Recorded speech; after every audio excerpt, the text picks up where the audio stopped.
Halo semua, perkenalkan nama saya Katlin Maitimu dari Universitas Kristen Indonesia Maluku, Fakultas Kesehatan, Prodi Keperawatan, dengan nomor induk pokok mahasiswa yaitu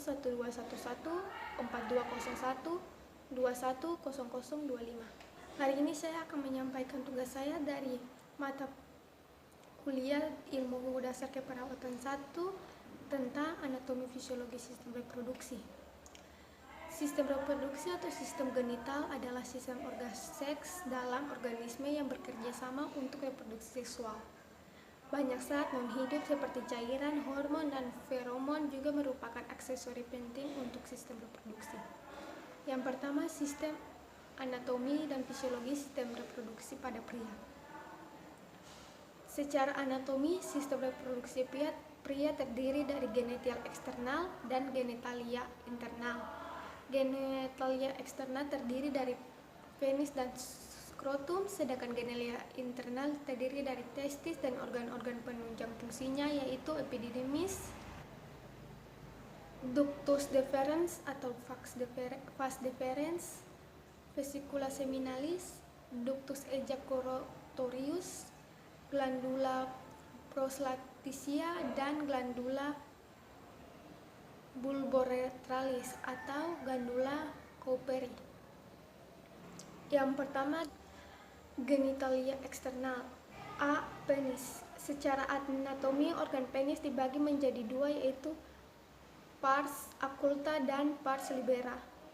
Pars occulta disebut juga ragis penis atau rags pisa adalah bagian penis yang tidak bergerak, terletak dalam spatium perineal superficialis. Pars occulta merupakan jaringan erektil. Pars occulta terdiri dari curs penis dan bulbus penis. Curs penis melekat pada bagian caudal sebelah dalam dari ramus inferior. Osi isi frontal dari tuber ischadium.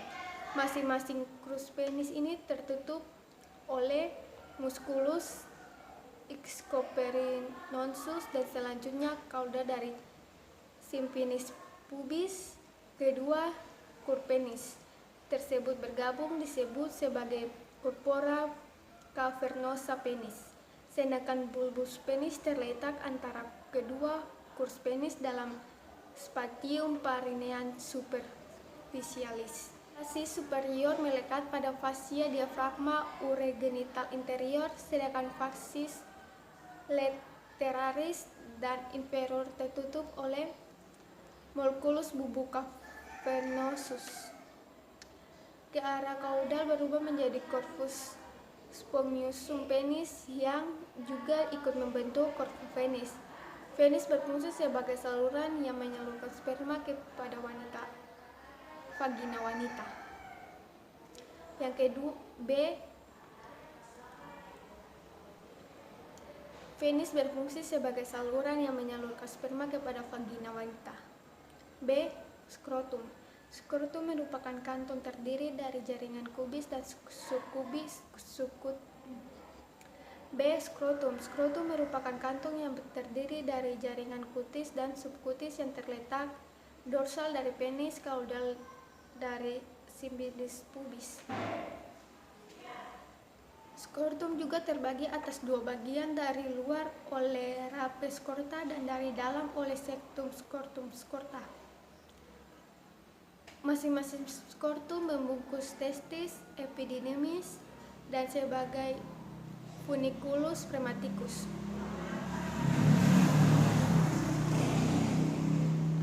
Skrotum sinistra lebih rendah daripada dekstra.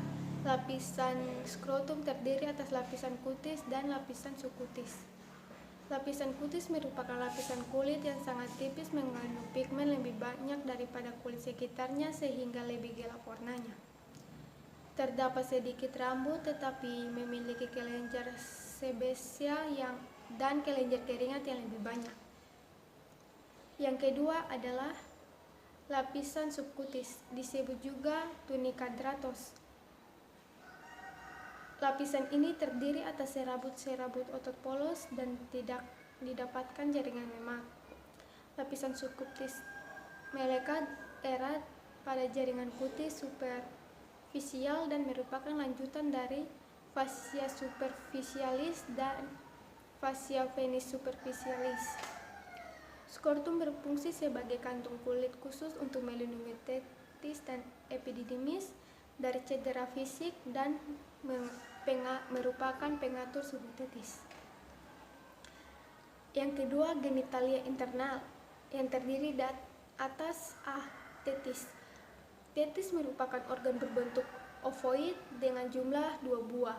Biasanya tetis sebelah kiri lebih berat dan lebih besar daripada yang kanan. Tetis terletak di dalam skrotum dan dibungkus oleh tunika albuginea.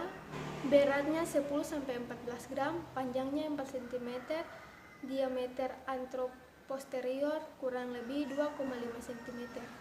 Tetis merupakan kelenjar ekskrotin atau sitogenik karena pada pria dewasa menghasilkan spermatozoa dan disebut juga kelenjar endokrin karena menghasilkan hormon untuk pertumbuhan genitalia eksternal. Tetis terbagi menjadi lobulus kira-kira 200-400. Pada bagian dalam lobulus tersebut terletak jaringan parenkim yang membentuk tubuli seminiferi contorti. Pada waktu mencapai mediastinum tetis, tubulus ini berubah menjadi tubulus seminiferi recti, jalannya kurang lebih 20-30 tubulus testis atau haleri. Dari rete ini keluar kurang lebih 10-20 Dari rete ini keluar kurang lebih 15-20 ductus efferens yang masuk ke dalam katup epididymis. Testis berfungsi sebagai penghasil sperma dan mengekresikan hormon testosteron. B. Epididymis. Epididymis merupakan organ yang terbentuk seperti huruf C, terletak pada fases posterior testis dan sedikit menutupi fases lateralis. Epididymis terbagi menjadi 3, yaitu katup epididymis, corpus epididymis, dan cauda epididymis. Caput epididymis merupakan bagian terbesar di dalam proksimal, terletak pada bagian superior testis dan menggantung. Corpus epididymis melekat pada fases posterior testis, terpisah dari testis oleh suatu rongga yang disebut sinoepididymis atau bursa testicularis. Celah ini dibatasi oleh epiorchium atau vas visceralis dari tunica vagialis. Cauda epididymis merupakan bagian paling distal dan terkecil, dinamakan ductus epididymis, mulai membesar dan berubah jika ductus berubah menjadi ductus deferens. Epididymis berfungsi sebagai tempat sekresi sperma dari testis, sebagai pemantangan mobilitas dan viabilitas sperma, memekat atau mengentalkan dan menyimpan sperma. Ductus deferens atau vas deferens. Ductus deferens atau vas deferens merupakan lanjutan dari ductus epididymis. Berfungsi sebagai pembawa spermatosa dari epididymis ke ductus ejaculatorius dan menghasilkan cairan semen yang berfungsi untuk mendorong sperma keluar dari dulcus ejaculatorius dan uretra. D. Vesicula seminalis. Vesicula seminalis adalah organ berbentuk kantong bergelembung-gelembung yang menghasilkan cairan seminalis. Jumlahnya ada 2 di kiri dan kanan serta posisinya tergantung isi vesika urinaria.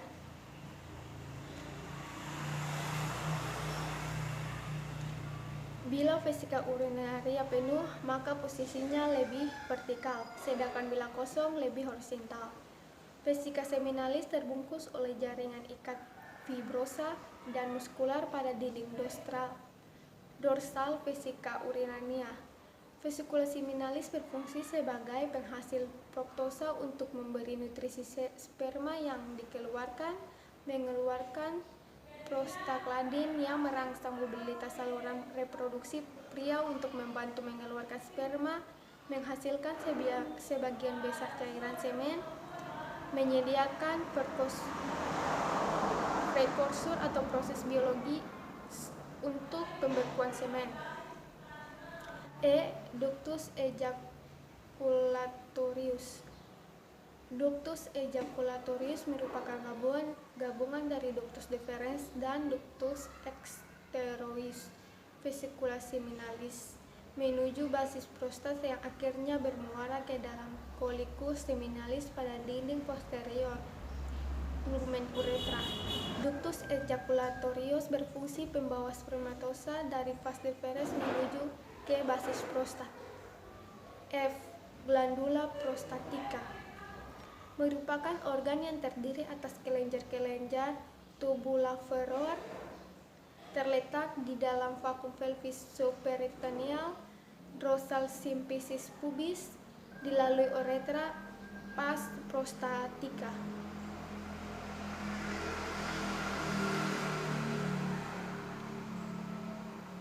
Bagian-bagian dari glandula prostatica adalah apex, basis fesis lateralis, fesis anterior, dan fesis posterior. Glandula prostatica mempunyai 5 lobus yaitu anterior, posterior, medius, dan 2 lateral.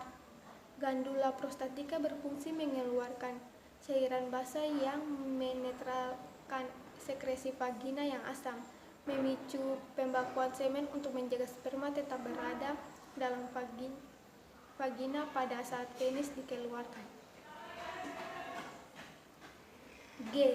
Glandula bulboreteralis atau glandula Kofferi. Glandula Kofferi berbentuk bulat dan berjumlah 2 buah. Letaknya di dalam otos Springer uretra eksternum pada bagian diafragma uregenital dorsal dari uretra pars membransen. Organ ini berfungsi mengeluarkan mukus untuk pelumasan. 2. Hormon pada pria. 1.2 Hormon pada pria. Yang pertama A. Hormon testosterone. Hormon testosterone dihasilkan oleh sel interstitial yang terletak antara tubulus semivarius. Testosterone tidak terikat pada jaringan yang cepat diubah oleh hati menjadi aldosteron dan dihidroepialdosteron. Fungsi testosteron sebagai berikut. Yang pertama, efek densus atau penempatan testis. Hal ini menunjukkan bahwa testosteron merupakan hal yang penting untuk perkembangan seks pria selama kehidupan manusia dan merupakan faktor keturunan. 2. Perkembangan seks primer dan sekunder. Sekresi testosteron setelah pubertas. 2. Perkembangan seks primer dan sekunder. 2. Perkembangan seks primer dan sekunder. Sekresi testosteron setelah pubertas menyebabkan penis, testis, dan skrotum membesar sampai usia 20 tahun.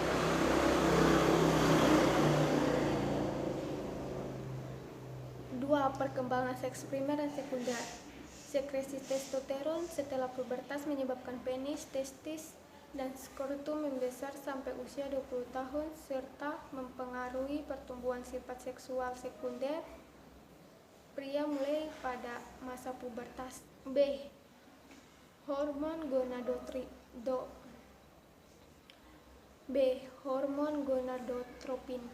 Kelenjar hipofisis anterior menghasilkan 2 macam hormon yaitu lutein hormon atau LH dan follicle stimulating hormone atau FSH.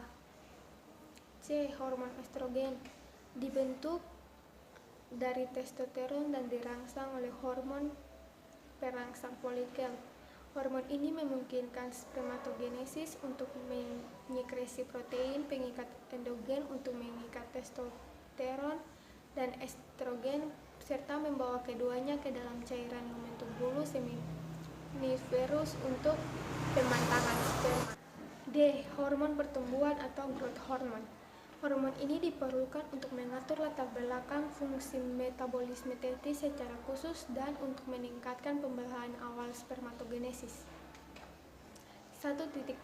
Pengaturan fungsi reproduksi. Pengaturan fungsi reproduksi dimulai dari pelepasan hormon gonadotrobin atau GnRH oleh hipotalamus lalu merangsang kelenjar hipofisis anterior untuk menyekresi lutein hormon, hormon perangsang lutein hormon atau LH, dan follicle stimulating hormone atau FSH. Lutein hormon merupakan rangsangan utama untuk sekresi testosteron oleh testis dan follicle stimulating. Hormon yang disekresi akan merangsang spermatogenesis. 1.4. Kegiatan seksual pria.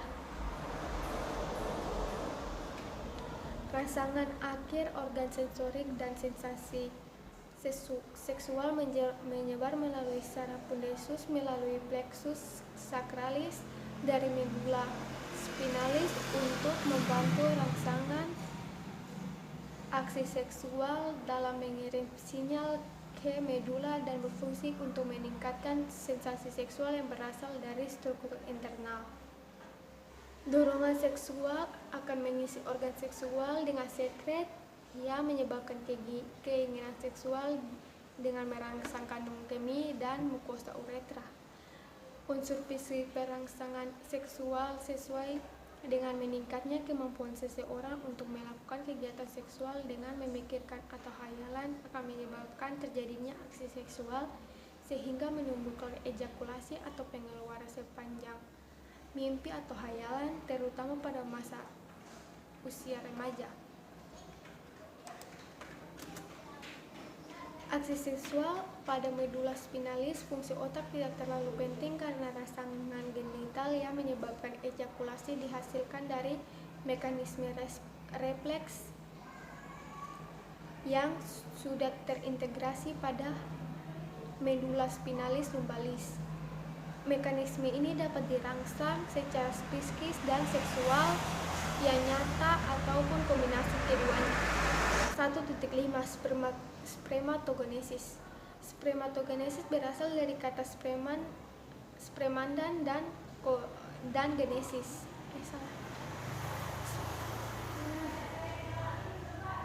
Spermatogenesis berasal dari kata sperman dan genesis atau pembelahan. Pada spermatogenesis terjadi pembelahan secara mitosis dan meiosis.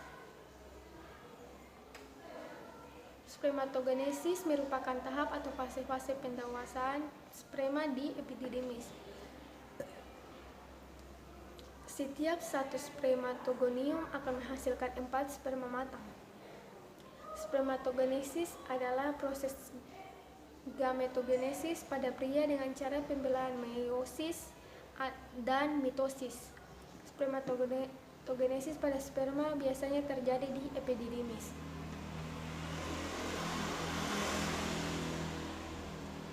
Sedangkan tempat menyimpan sperma sementara terletak di vas deferens. Berikut adalah tahap-tahap spermatogenesis. A. Spermatogonium. Spermatogonium merupakan tahap pertama pada spermatogenesis yang dihasilkan oleh testis. Spermatogonium terbentuk dari 46 kromosom dan 2 N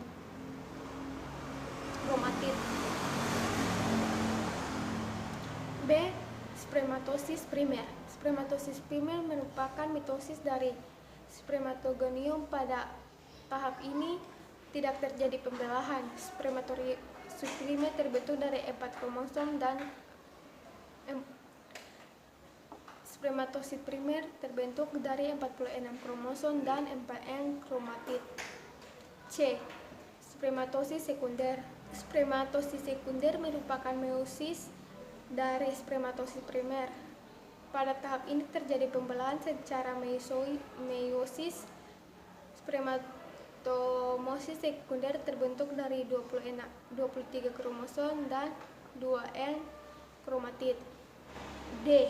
Spermatid. Spermatid merupakan meiosis dari spermatosit sekunder. Pada tahap ini terjadi pembelahan secara meiosis yang kedua. Spermatid terbentuk dari 23 kromosom dan 1N kromatid. E. Sperma. Sperma merupakan diferensiasi atau pemantangan dari spermatid.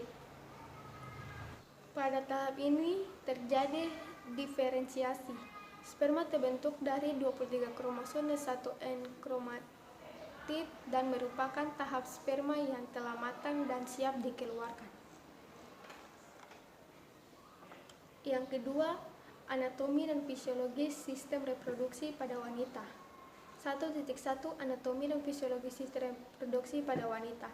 Secara anatomi, sistem reproduksi wanita terdiri dari genitalia eksternal dan genitalia internal.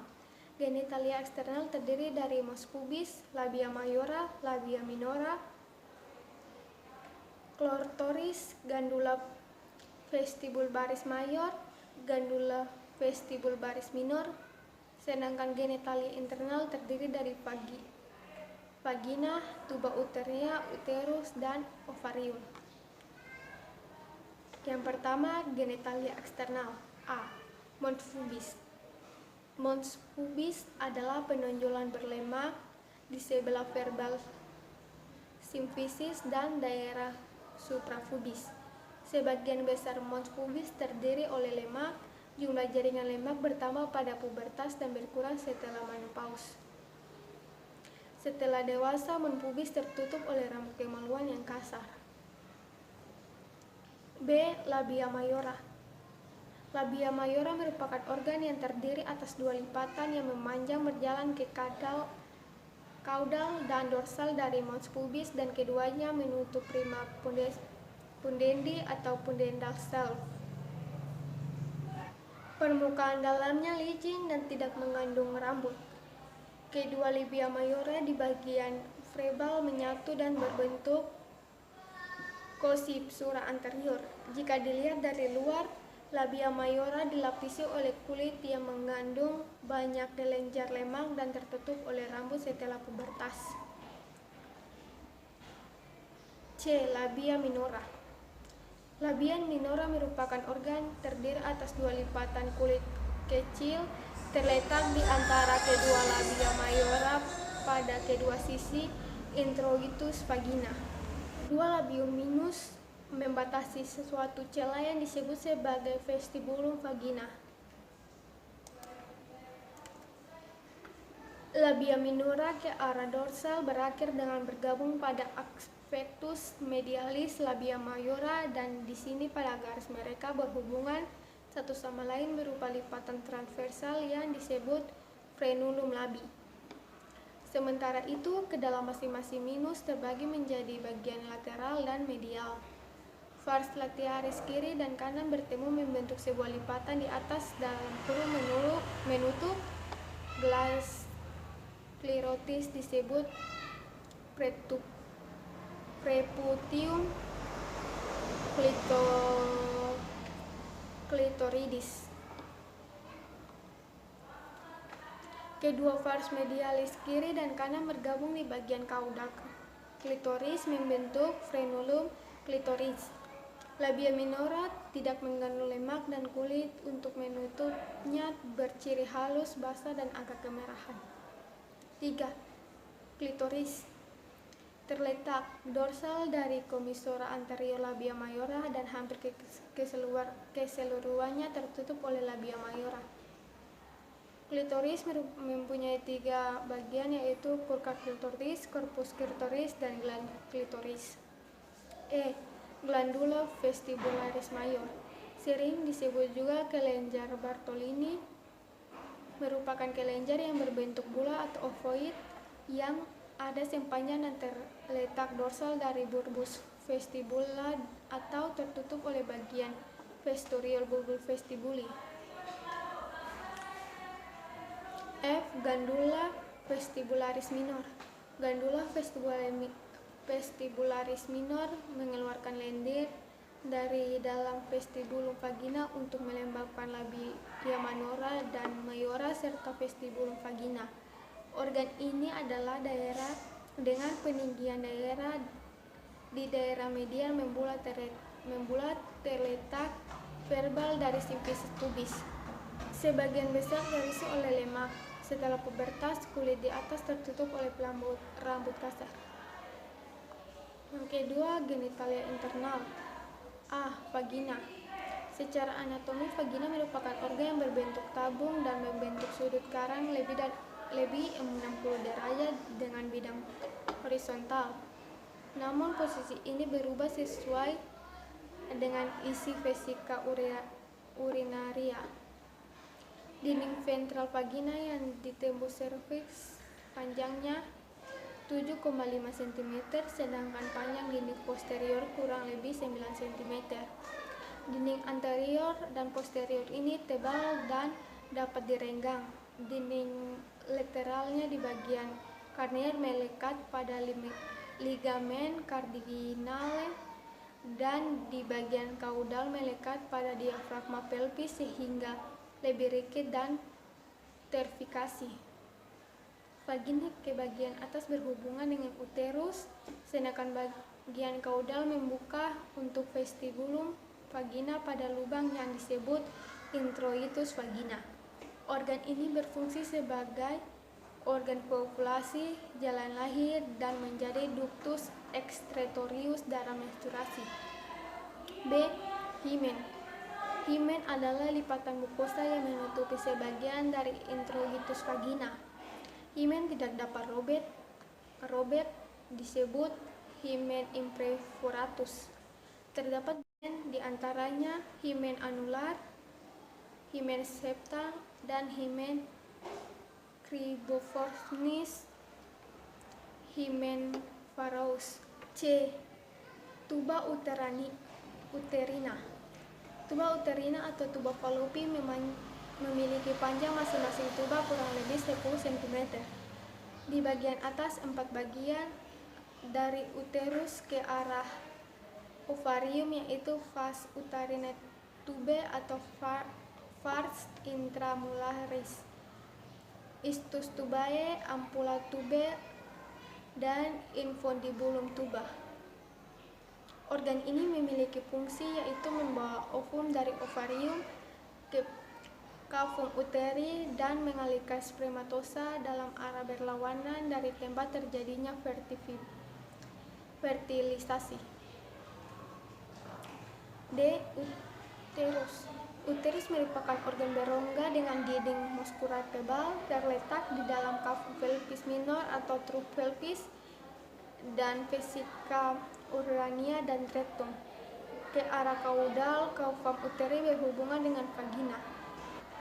Uterus berbentuk seperti buah pir atau piriformis terbalik dengan apeks mengarah ke kaudal dorsal yang membentuk sudut vaginal sedikit lebih 90 derajat. Uterus seluruhnya terletak di bagian pelvis sehingga basisnya terletak kaudal dari aperture pelvis carnialis. Organ ini tidak selalu terletak di bagian garis median, seiring terletak di lebih kanan. Posisi yang tidak tepat atau fixed lebih berubah tergantung pada isi vesika urania yang terletak pada ventrokaudal dan isi rektum yang terletak dorsokarnial. Panjang uterus kurang lebih 7,5 cm, lebarnya kurang lebih 5 cm, tebalnya kurang lebih 2,5 cm, dan beratnya 30-40 gram. Uterus dibagi menjadi 3 bagian, yaitu fundus uteri, corpus uteri, dan cervix uteri. Uterus berfungsi sebagai tempat ovum yang telah dibuahi secara normal tertanam dan tempat normal di mananya organ selanjutnya tumbuh dan mendapat makanan sampai bayi lahir. E. Ovarium. Ukuran dan bentuk ovarium tergantung umur dan stadium siklus menstruasi. Bentuk ovarium sebelum ovulasi adalah ovoid. Bentuk ovarium sebelum ovulasi adalah ovoid dengan permukaan licin yang berwarna merah muda keabu-abuan. Setelah berkali-kali mengalami ovulasi, maka permukaan ovarium tidak rata atau licin karena banyaknya jaringan parut atau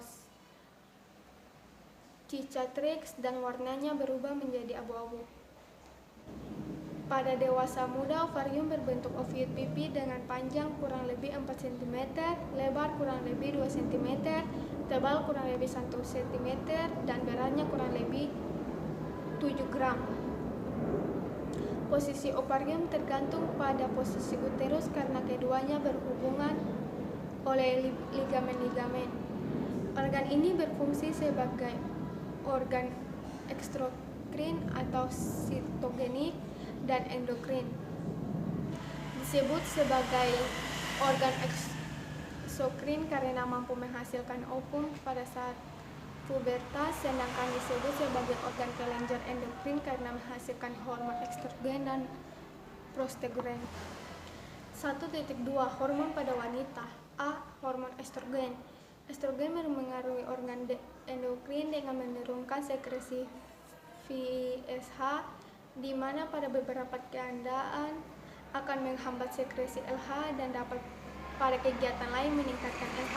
Pengaruh terhadap organ seksual antara lain pada pembesaran ukuran tuba fallopi, uterus, vagina, pengendapan lemak pada mons veneris, pubis dan labia, serta mengawali pertumbuhan mamai.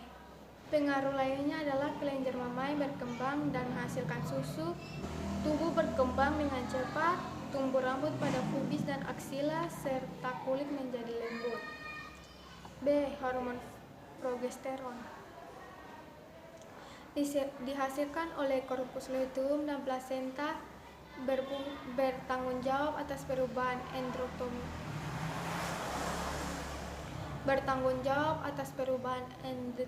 endometrium dan perubahan psikik dalam serviks serta vagina.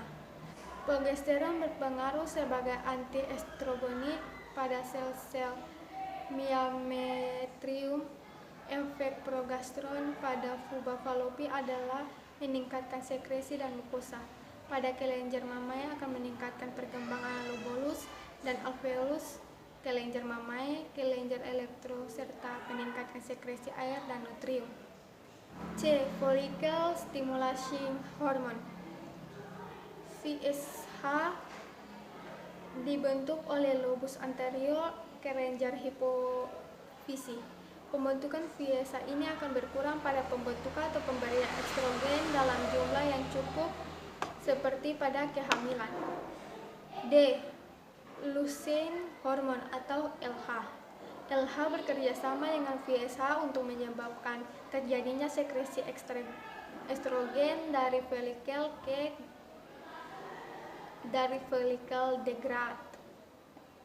LH juga menyebabkan penimbunan substansi dari progesteron dalam sel granulosa. E. Prolaktin atau lutein hormone (LTH). Fungsi hormon ini adalah untuk mempertahankan produksi progesteron dari korpus luteum. 1.3 Ovulasi. Pada wanita yang mempunyai siklus seksual normal 28 hari sesudah terjadinya menstruasi, tidak berapa lama sebelum ovulasi, dinding luar folikel yang menonjol akan membengkak dengan cepat. Dalam waktu 30 menit kemudian cairan akan memulai mengalir dari folikel ke stigma. Sekitar 2 menit kemudian folikel akan menjadi lebih kecil karena kehilangan cairan. Stigma akan robek cukup besar dan cairan yang lebih kental yang terdapat di bagian tengah folikel akan mengalami evaginasi keluar dan ke dalam abdomen. Cairan kental ini membawa ovum yang dikelilingi oleh beberapa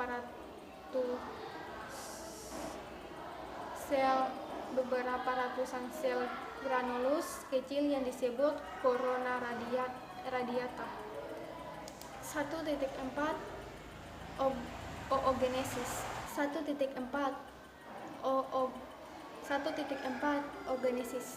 Oogenesis merupakan proses dari terbentuk betina gametogenesis yang setara dengan jantan yakni spermatogenesis. Oogenesis berlangsung melibatkan perkembangan berbagai tahap reproduksi telur sel betina yang belum matang. Demikianlah tugas pembuatan video tentang anatomi fisiologi sistem reproduksi dari saya. Sekian dan terima kasih.